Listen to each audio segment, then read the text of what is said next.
Nature and Child projemizdeki kurucularımıza ve tüm ortaklarıma öncelikle teşekkür ediyorum. Projemiz boyunca tüm arkadaşlarım işbirliği ve yardımlaşma içinde çalıştılar.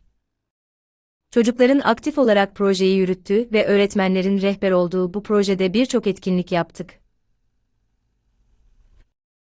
Doğada ve doğal materyallerle yapılan etkinliklerin çocukların tutum ve davranışlarına olumlu etki ettiğini gözlemledim.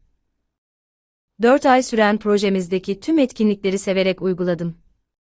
Proje son aşaması olan kalite etiketinde tüm arkadaşlarıma başarılar diliyorum.